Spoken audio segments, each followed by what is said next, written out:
Hello दोस्तों, नमस्कार। मैं विवेक आप सभी का स्वागत करता हूं आपके अपने इस यूट्यूब परिवार में। तो साथियों, जैसा कि इस हम लोग डेली 6:30 बजे आपका एसएससी एमटीएस एग्जाम 2024 के लिए स्टैटिक जीके के प्रश्नों को कवर कर रहे हैं। तो साथियों, आज की सेशन में जितने भी सवाल हम करेंगे, यानी 50 प्रश्न जितने करेंगे, बिल्कुल आपका ओरिजिनल पेपर से सवाल उठाया गया है। यदि आप पहली बार एसएससी एमटीएस एग्जाम देने वाले हैं तो साथियों स्टैटिक जीके आपको अधिक पढ़ के जाना है। जीके की बात कर रहे हैं तो साथियों जीके में जो स्टैटिक जीके ऐसा सब्जेक्ट है एसएससी एमटीएस में जो कि साथियों आपके पेपर में कम से कम 8 से 10 प्रश्न देखने को मिलेगा। याद रखिएगा साथियों, डेली 11 AM पे आपका दोपहर की 11 बजे हम आपका प्योर जीके जीएस का क्लास प्रोवाइड करते हैं और शाम को 6:30 बजे साथियों एकदम अलग से जो आपका बिल्कुल बार बार सवाल पूछे जाने वाले पेपर में स्टैटिक जीके का प्रश्नों को कवर करते हैं। तो साथियों, आज इस सेशन हम कुल क्वेश्चन 50 करने वाले हैं, जो कि सही करने का लक्ष्य आपको 50 में से 30 दिया जा रहा है। और भाषा क्या रहेगा साथियों प्रश्नों का, वो हिंदी रहने वाला है। याद रखिएगा साथियों, यदि आप एसएससी एमटीएस एग्जाम पहली बार देने जा रहे हैं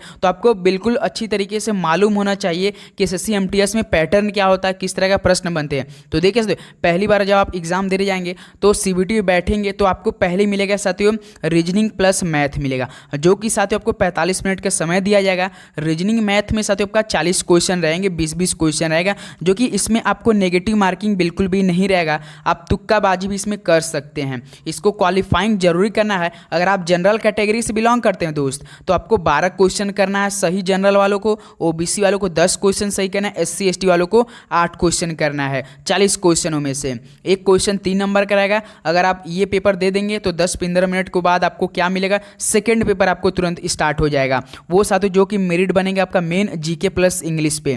तो याद रखिएगा, जीके इंग्लिश में साथियों इंग्लिश में जो आपका one word substitution, idiom, phrase, synonyms, antonyms, spelling, आपका Hindi vocabulary, phrasal word, special word list, इस तरह का जो प्रश्न बनते हैं टॉपिक कन्फर्म में हर एक टॉपिक से प्रश्न देखने को मिलेगा। तो दोस्त, आज की सेशन में जितने 50 प्रश्न करेंगे, बिल्कुल 50 टॉपिक का करने वाले हैं। बिल्कुल इसी के आधार पर पेपर में आपका सॉल्व बनने वाले। एक बार देख लीजिए साथियों स्टैटिक जीके में पिछले वर्षों में किस तरह का प्रश्न पूछते हैं। ओके, चलिए, उम्मीद करूंगा ये सेशन आप काफी समझेंगे और आप लोग हर एक सवाल का जवाब देते चलेंगे। ओके, चलिए देखते हैं आज हम लोग का सेशन का पहला प्रश्न क्या दिया है। देखिए, गंगा नदी का दूसरा नाम क्या है? तो साथियों गंगा नदी का दूसरा नाम क्या है? तो भागीरथी होता है। तो ऑप्शन सी क्या हो जाएगा, बिल्कुल राइट ऑप्शन हो जाएगा। बिल्कुल आपका ओरिजिनल पेपर के सवाल होने वाले हैं जो पिछले वर्षों में आपका पेपर हुआ है। देखिए, क्वेश्चन नंबर 2 क्या दिया है, महानंदा नदी किसकी सहायक नदी है? बताइए, महानंदा नदी किसकी सहायक नदी है? तो दोस्तों ये गंगा की है। तो डी ऑप्शन क्या हो जाएगा यहाँ से हम लोग का, बिल्कुल राइट ऑप्शन हो जाएगा। नेक्स्ट अगला होता है साथियों, क्वेश्चन नंबर आपका देखिए 3 क्या दिया है, गुड़ी पड़वा त्यौहार किस राज्य से संबंधित है? तो साथियों जो गुड़ी पड़वा त्यौहार है, यहाँ पर त्याग लेगा त्यौहार रहेगा, तो साथियों किस राज्य से संबंधित है? तो याद रखिएगा तो महाराष्ट्र राज्य से संबंधित है। ऑप्शन भी क्या हो जाएगा, बिल्कुल राइट ऑप्शन। जितने भी टॉपिक हम कवर करेंगे, याद रखिएगा हर टॉपिक से आपको प्रश्न देखने को मिलेगा बाई चांस, लेकिन हाँ टॉपिक्स तो मिलेगा ही। बाई चांस किसी का पेपर में सवाल वो टॉपिक सवाल ना पूछे, लेकिन साथियों पढ़ के तो रखना, हमें बिल्कुल अच्छी तरीके से तैयारी करके जाना, क्योंकि 57 लाख भाइयों से लड़ना है हमको इस बार। देखिए क्वेश्चन नंबर 4 देखिए, आंध्र प्रदेश का शास्त्रीय नृत्य कौन सा है? बताइए, आंध्र प्रदेश का शास्त्रीय नृत्य कौन सा साथियों? चलिए राइट ऑप्शन दीजिए। तो दोस्तों ये कुचिपुड़ी से संबंधित है। डी ऑप्शन क्या हो जाएगा हम लोग का, बिल्कुल राइट ऑप्शन हो जाएगा। चलिए अगला सवाल देखते हैं साथियों, क्वेश्चन नंबर 5 देखिए, कौन सा पश्चिम बंगाल का नकाबपोश नृत्य है? बताइए, पश्चिम बंगाल का नकाबपोश कौन सा नृत्य है? तो याद रखिएगा तो गंभीरा है। ऑप्शन ए हम लोग के यहाँ से क्या हो जाएगा, बिल्कुल राइट ऑप्शन हो जाएगा। नेक्स्ट अगला बताइए, क्वेश्चन नंबर आपका 6 देखिए क्या दिया है, प्रसिद्ध झावेरी बहनें किस शास्त्रीय नृत्य शैली से संबंधित हैं? तो जो प्रसिद्ध झावेरी बहनें थी ये किस शास्त्रीय नृत्य शैली से संबंधित रखती थी? तो साथियों ये मणिपुरी से संबंधित रखती थी। ऑप्शन सी क्या हो जाएगा, बिल्कुल राइट ऑप्शन हो जाएगा। चलिए अगला सवाल बताइए, क्वेश्चन नंबर आपका 7 देखिए क्या दिया है, किस राज्य में दंपा टाइगर रिजर्व स्थित है? तो बताइए किस राज्य में दंपा टाइगर रिजर्व स्थित है?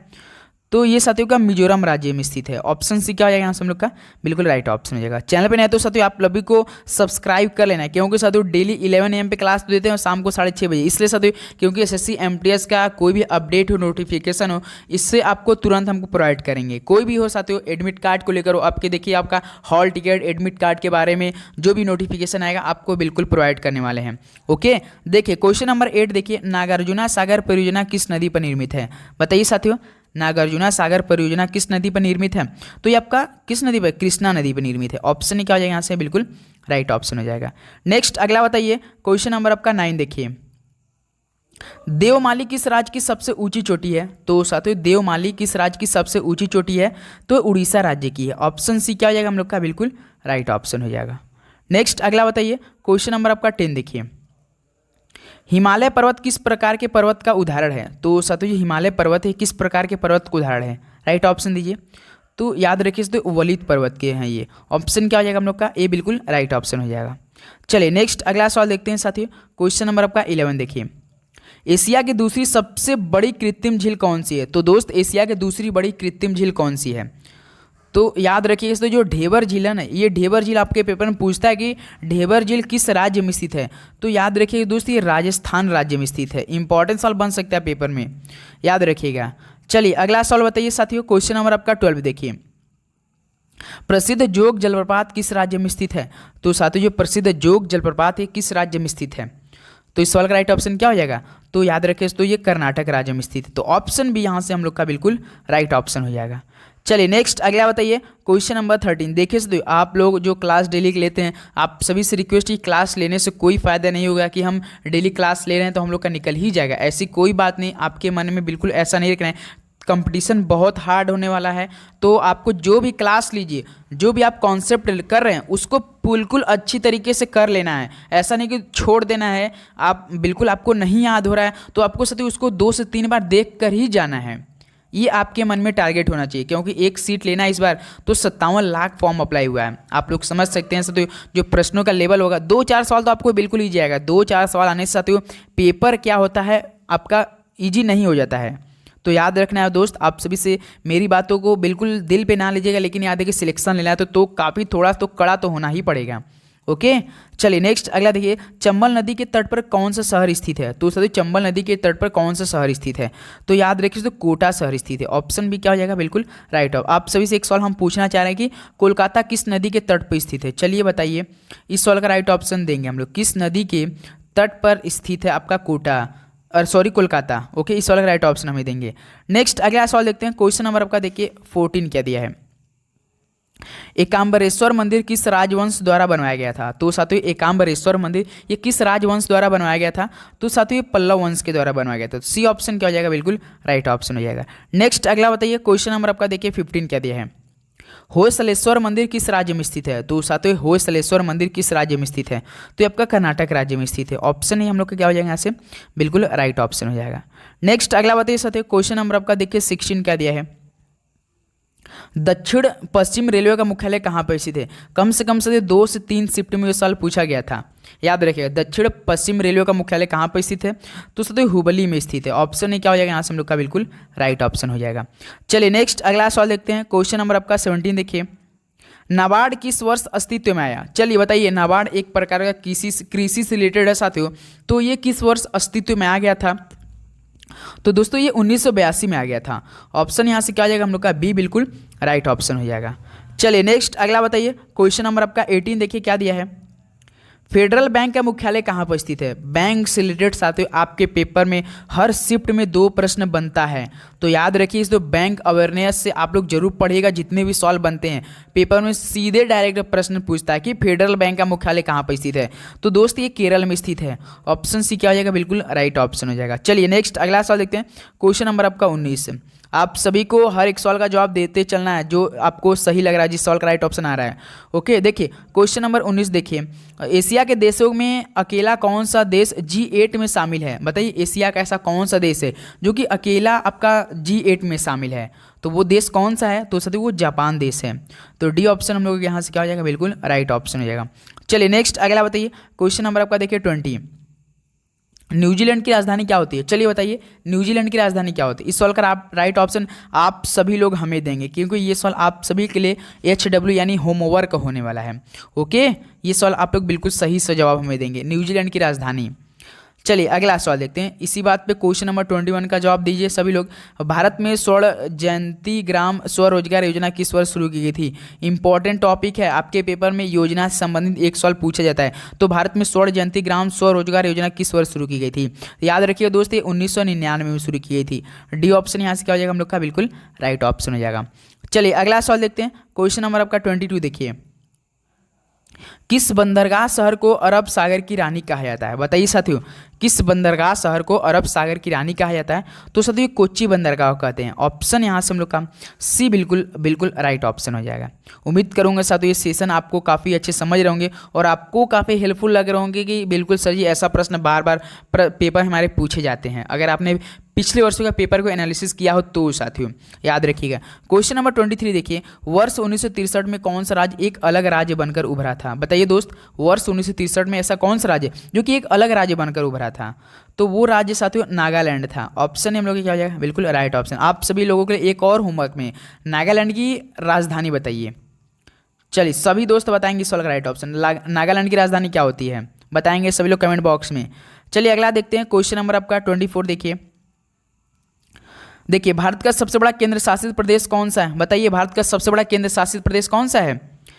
तो गुरुजी ये तो अंडमान और निकोबार द्वीप समूह है, तो बी ऑप्शन यहाँ से क्या हो जाएगा हम लोग का? बिल्कुल राइट ऑप्शन हो जाएगा। काफ़ी इजी सवाल थे सर जो कि आपके पेपर में आया हुआ सवाल है। नेक्स्ट अगला चलिए क्वेश्चन नंबर आपका 25 देखिए, माजुली भारत के किस राज्य में ब्रह्मपुत्र नदी में एक नदी द्वीप है? बताइए दोस्त, माजुली भारत के किस राज्य में ब्रह्मपुत्र नदी में एक नदी द्वीप है? तो ये सीधे असम राज्य में स्थित है। ऑप्शन ए हम लोग का यहाँ से बिल्कुल राइट ऑप्शन हो जाएगा। ओके चलिए अगला सवाल देखते हैं। क्वेश्चन नंबर आपका 26 देखिए क्या दिया है, बोमडिला दर्रा किस राज्य में स्थित है? तो साथी जो बोमडिला दर्रा है ये किस राज्य में स्थित है? राइट ऑप्शन दीजिए, किस राज्य में स्थित है? दर्रा से भी प्रश्न बनते हैं आपके पेपर में, तो अरुणाचल प्रदेश में स्थित है। ऑप्शन यहाँ से हम लोग का दोस्त सी बिल्कुल राइट ऑप्शन हो जाएगा। कोई दिक्कत कोई क्वेश्चन हो साथ तो आप प्लीज़ हमें कमेंट बॉक्स में पूछ सकते हैं, और क्या मेरा स्पीड सही है ये भी बता दीजिए, क्योंकि देखिए हम आपका समय बिल्कुल भी नहीं लेना चाह रहे हैं। कम समय में साथियों अधिक से अधिक सवालों को हल करने का प्रयास करते हैं। ओके देखिए क्वेश्चन नंबर 27 देखिए, कितने भारतीय राज्यों की सीमाएं नेपाल से जुड़ी हुई हैं? तो साथियों आपको बताना है कितने जो भारतीय राज्य ऐसे जो कि सीमा जो है नेपाल से जुड़ी हुई हैं। तो लगभग साथियों 5 ऐसे भारत के राज्य जो कि नेपाल की सीमा से जुड़ी हुई हैं। तो यहाँ से डी ऑप्शन 5 हम लोग का बिल्कुल राइट ऑप्शन हो जाएगा। ओके चलिए अगला सवाल देखते हैं। क्वेश्चन नंबर आपका 28 देखिए, भारत के पड़ोसी देशों की संख्या कुल कितनी है? भाई साहब ये 2021 के पेपर में सवाल पूछा गया था कि भारत के पड़ोसी देशों की संख्या कुल कितनी है, बता सकते हैं आप लोग? बताइए। तो लगभग गुरुजी लगभग ने अप्रॉक्स एग्जैक्टली 9 है। यहाँ से सी ऑप्शन हम लोग का बिल्कुल राइट ऑप्शन हो जाएगा। चलिए अगला सवाल देखते हैं। क्वेश्चन नंबर आपका 29 देखिए, नेताजी सुभाष चंद्र बोस अंतर्राष्ट्रीय हवाई अड्डा कहाँ पर स्थित है? बताइए नेताजी सुभाष चंद्र बोस अंतर्राष्ट्रीय हवाई अड्डा कहाँ पर स्थित है? तो साथियों ये कोलकाता शहर में स्थित है। ऑप्शन यहाँ से क्या आ जाएगा हम लोग का? सी बिल्कुल राइट ऑप्शन हो जाएगा। चलिए अगला सवाल देखते हैं। क्वेश्चन नंबर आपका 30 देखिए क्या दिया है, कोल जनजाति किन राज्यों में पाई जाती है? मोस्ट इंपॉर्टेंट सवाल है गुरुजी, इस पे आप लोग अभी से 2-2 बार स्टार लगा के चलेंगे। कोल जनजाति किन राज्यों में पाई जाती है? तो साथियों ये मध्य प्रदेश और उत्तर प्रदेश में पाई जाती है, एमपी और यूपी में पाई जाती हैं। तो बी ऑप्शन क्या हो जाएगा हम लोग का? बिल्कुल राइट ऑप्शन हो जाएगा। तो साथियों अभी तक आप लोगों ने चैनल पर नहीं सब्सक्राइब किया है तो सब्सक्राइब जरूर कीजिए साथियों, क्योंकि देखिए आपका एग्जाम यहाँ से 1.5 महीना बाकी है, तो आपको एक भी क्वेश्चन बाहर नहीं जाने देंगे। बिल्कुल आपको हर एक प्रश्न को टच के ही करा कर भेजेंगे आपके पेपर में। याद रखिएगा साथियों, क्योंकि मुझे भी एग्जाम ही देना आपके साथ, तो याद रखिएगा साथियों। भारत का कौन सा राज्य क्रोमाइट का मुख्य उत्पादक है? बताइए दोस्त, कौन सा भारत का ऐसा राज्य जो क्रोमाइट का मुख्य उत्पादक है? तो साथियों उड़ीसा राज्य है। यहाँ से ऑप्शन सी हम लोग का बिल्कुल राइट ऑप्शन हो जाएगा। चलिए नेक्स्ट अगला सवाल देखते हैं। क्वेश्चन नंबर आपका 32 देखिए, स्वतंत्र भारत की टीम के प्रथम टेस्ट क्रिकेट कप्तान कौन थे? 2021 का सवाल है ये। स्वतंत्र भारत की टीम के प्रथम टेस्ट क्रिकेट कप्तान कौन थे? राइट ऑप्शन दीजिए। तो याद रहे दोस्त लाला अमरनाथ थे। ऑप्शन ए हम लोग का यहाँ से बिल्कुल राइट ऑप्शन हो जाएगा। चलिए अगला सवाल बताइए। क्वेश्चन नंबर आपका 33 देखिए क्या दिया है, पहला सार्क सम्मेलन किस वर्ष हुआ था? तो साथियों जो पहला सार्क सम्मेलन हुआ था ये किस वर्ष में हुआ था? राइट ऑप्शन दीजिए। तो दोस्त ये 1985 में हुआ था। ऑप्शन यहाँ से क्या हो जाएगा हम लोग का? बी बिल्कुल राइट ऑप्शन हो जाएगा। ओके चलिए अगला बताइए। क्वेश्चन नंबर आपका 34 देखिए, बेटन कप किस खेल से संबंधित है? जो बेटन कप है दोस्त ये किस खेल के साथ संबंधित रखता है? राइट ऑप्शन दीजिए। तो दोस्तों ये हॉकी संबंधित रखता है। ओके ऑप्शन सी हॉकी हम लोग का बिल्कुल राइट ऑप्शन हो जाएगा। चलिए अगला सवाल देखते हैं। क्वेश्चन नंबर आपका देखिए 35 क्या दिया है, टेबल टेनिस की उत्पत्ति कहाँ हुई थी? बताइए टेबल टेनिस की उत्पत्ति कहाँ पर होती ये प्रश्न बिल्कुल ओरिजिनल, ऐसा आप लोग मान के ना चलिए कि प्रैक्टिस सेट या मॉक टेस्ट वाला है, नहीं भाई, बिल्कुल आपका जितने भी सवाल हम करा रहे हैं बिल्कुल आपका ओरिजिनल पेपर है, पिछले वर्षों में आया हुई सवाल हम करा रहे हैं। तो सर टेबल टेनिस की उत्पत्ति कहाँ हुई आप लोग समझ सकते हैं, 2 हफ्ता पेपर में होता है आपका, 2 हफ्ता में 42 शिफ्ट हो जाता है, एक दिन में 3 शिफ्ट होता है, आप लोग समझ सकते हैं साथियों। तो सी ऑप्शन टेबल टेनिस की उत्पत्ति इंग्लैंड देश से हुई थी। चलिए अगला बताइए, क्वेश्चन नंबर आपका 36 देखिए, हॉकी टीम में कितने खिलाड़ी होते हैं बताइए साथियों, हॉकी टीम में कितने खिलाड़ी होते हैं। मैंने इससे पिछले क्लासों में साथियों 16 आपको बताया था, 16 इसलिए बताया था कि उसमें सवाल कुछ दूसरा पूछा था कि टोटल खिलाड़ियों के पूछा था शायद। तो यहाँ से हॉकी टीम में कितने खिलाड़ी, तो आपका सभी को पता होगा जितने क्रिकेट में होते हैं 11 प्लेयर होते हैं। ऑप्शन यहाँ से सी हम लोग का बिल्कुल राइट ऑप्शन हो जाएगा। चलिए अगला बताइए, क्वेश्चन नंबर आपका 37 देखिए, बास्केटबॉल में एक शॉट में अधिकतम कितने स्कोर किया जा सकता है बताइए, बास्केटबॉल में एक शॉट में अधिकतम कितने स्कोर किया जा सकता है, अधिकतम बताना है। तो अधिकतम से 4 स्कोर किया जा सकता है, तो सी ऑप्शन हम लोग का बिल्कुल राइट ऑप्शन हो जाएगा। चलिए अगला बताइए, क्वेश्चन नंबर आपका देखिए 38 क्या दिया है, भारत में नागरिकता अधिनियम किस वर्ष पारित किया गया था बताइए, भारत में नागरिकता अधिनियम किस वर्ष पारित किया गया था बताइए सभी लोग, इस सवाल का राइट ऑप्शन क्या हो जाएगा। तो साथियों जो भारत में नागरिकता अधिनियम पारित किया गया था ये आपका किया गया था 1955 में किया गया था, तो यहाँ से हम लोग का बी ऑप्शन जो बनेगा बिल्कुल राइट ऑप्शन हो जाएगा। ओके चलिए अगला बताइए, क्वेश्चन नंबर आपका 39 देखिए, ये आपका इंपॉर्टेंट सवाल बनेगा आज की सेशन से 3 नंबर का पहला क्वेश्चन। देखिए जनगणना 2011 के अनुसार कौन से राज्य जनसंख्या में पहले और दूसरे स्थान पर है बताइए, जनसंख्या के मामले में सभी को पता होगा जनगणना 2011 के अनुसार पहले पे उत्तर प्रदेश, दूसरा पे कौन है बिहार, सभी को पता होना चाहिए। ऐसा ऑप्शन में कौन है, सॉरी पहले आपको उत्तर प्रदेश दूसरा महाराष्ट्र होना चाहिए ना भाई। तो जो आपका 2011 के जनगणना के अनुसार कि कौन सा राज्य जनसंख्या में पहले और दूसरे स्थान पे, तो उत्तर प्रदेश और महाराष्ट्र होना चाहिए। ऑप्शन देखिए ये हम लोग का बिल्कुल राइट ऑप्शन, पहला क्वेश्चन 3 नंबर का याद रखिएगा। चलिए अगला सवाल देखते हैं, क्वेश्चन नंबर 40 कन्फर्म में पेपर में आएगा याद रखिएगा।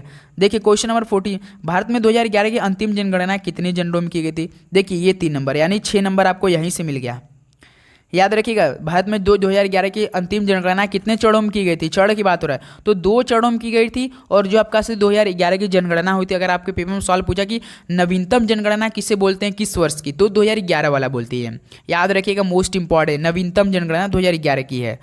चलिए अगला सवाल देखते हैं, क्वेश्चन नंबर आपका 41 देखिए, भाई साहब तीसरा सवाल भी यार देखिए 2011 की जनगणना के अनुसार केरल की साक्षरता दर कितनी है, सभी को पता होगा 2011 की जनगणना के अनुसार सबसे सर्वाधिक साक्षरता वाला राज्य वो केरल है, तो इसका सर्वाधिक साक्षरता कितना प्रतिशत है। तो सबसे अधिक तो हो सकता है, सबसे अधिक है तो सबसे अधिक ही होगा दोस्त, तो 91 से लेकर 95% तक है। ऑप्शन है बिल्कुल राइट ऑप्शन। देखिए ये 3 नंबर यानी 9 नंबर, इस सेशन से 3 नंबर आपको 9 नंबर मिल गया। तो साथ ही इसी बात पर चैनल पे नहीं तो सब्सक्राइब कर लीजिएगा। चलिए अगला बताइए, क्वेश्चन नंबर 42 देखिए, भारत में तीसरी पंचवर्षीय योजना किस वर्ष शुरू हुई थी। तो दोस्त देखिए पहली पंचवर्षीय आपका 1951 में स्टार्ट हुआ था, दूसरी 56 से, तीसरी आपकी बताना है, बताइए दोस्त, तो 1961 हो जाएगा। ऑप्शन सी क्या हो जाएगा 1961 बिल्कुल राइट ऑप्शन हो जाएगा।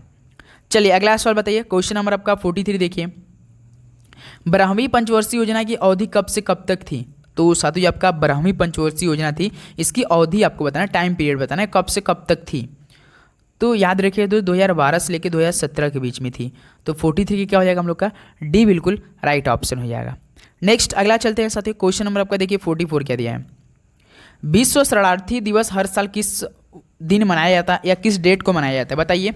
विश्व शरणार्थी दिवस साथियों हर साल ये मनाया जाता है आपका 20 जून को। ऑप्शन सी हम लोग के यहाँ से बिल्कुल राइट ऑप्शन। उम्मीद करूँगा साथियों ये सेशन आपको काफ़ी अच्छे समझ रहे होंगे, काफ़ी हेल्पफुल लग रहे होंगे। तो प्लीज़ साथियों आप लोग हर एक सवाल को अच्छे से याद करके जाएंगे, कोई भी आपका टाइम वेस्टिंग वाला सवाल नहीं है मेरे भाई, याद रखिए पूरे आपका सिलेक्शन वाला प्रश्न होने वाले हैं। देखिए क्वेश्चन नंबर 45 क्या दिया है, अंतर्राष्ट्रीय ओलंपिक दिवस कब मनाया जाता है बताइए साथियों, अंतर्राष्ट्रीय ओलंपिक दिवस कब मनाया जाता है। तो ये साथियों आपका 23 जून को मनाया जाता है। तो डी ऑप्शन क्या हो जाएगा हम लोग का बिल्कुल राइट ऑप्शन हो जाएगा। चलिए अगला बताइए, क्वेश्चन नंबर आपका देखिए 46 क्या दिया है, विश्व का सबसे बड़ा आइसलैंड कौन है। तो साथियों विश्व का जो सबसे बड़ा आइसलैंड है वो कौन है, आइसलैंड की बात हो रहा है तो आपका ऑप्शन देखिए ग्रीनलैंड दिया, तो विश्व का सबसे बड़ा आइसलैंड है ग्रीनलैंड, बी ऑप्शन क्या हो जाएगा बिल्कुल राइट ऑप्शन हो जाएगा। नेक्स्ट अगला चलिए क्वेश्चन नंबर आपका देखिए सर 47 क्या दिया है, डेबिट कार्ड पे कितने अंक होते हैं। चलिए आप लोग अपने पर्स से निकालिए और देखिए डेबिट कार्ड पे कितने अंक होते हैं, जिनका बन चुका होगा बिल्कुल, अभी तो आप लोगों का काफ़ी लोगों का नहीं बना होगा, जिनका बन गया होगा तो वो देख कर हमें बताएं कि डेबिट कार्ड पे कितने अंक होते हैं, बताइए दोस्त। तो याद रखिए टोटल आपका 16 डिजिट का होता है। ऑप्शन सी क्या हो जाएगा, बिल्कुल राइट ऑप्शन। ये आप लोग बुरा मत मानिएगा, आप पर्स निकालने की बात है, बिल्कुल भाई आप पर्स में रखा जाता है ना, इसीलिए बोला यार, सॉरी यार। चलिए अगला सवाल देखते हैं दोस्त। क्वेश्चन नंबर आपका देखिए 48। देखिए क्या दिया सवाल, पेंटिंग दमयंती किसके द्वारा चित्रित की गई थी। तो साथियों ये पेंटिंग दमयंती ये किसके द्वारा चित्रित की गई थी, तो ये साथियों राजा रवि वर्मा की जी के द्वारा चित्रित की गई थी। ऑप्शन ही हम लोग क्या हो जाएगा, बिल्कुल राइट ऑप्शन हो जाएगा। नेक्स्ट अगला चलिए क्वेश्चन नंबर आपका देखिए 49 क्या दिया है, कंप्यूटर में इनपुट के बाद सूचना क्या बन जाती है। देखिए तो ये आपका PYQ ही सवाल है, कंप्यूटर से एक प्रश्न आपके पेपर में छप जाता है।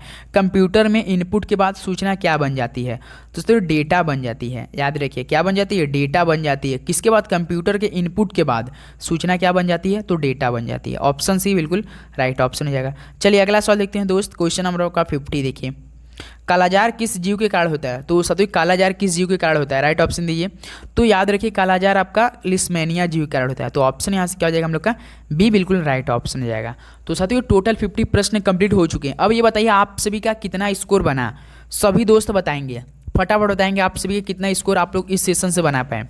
चलिए बताइए, बिल्कुल।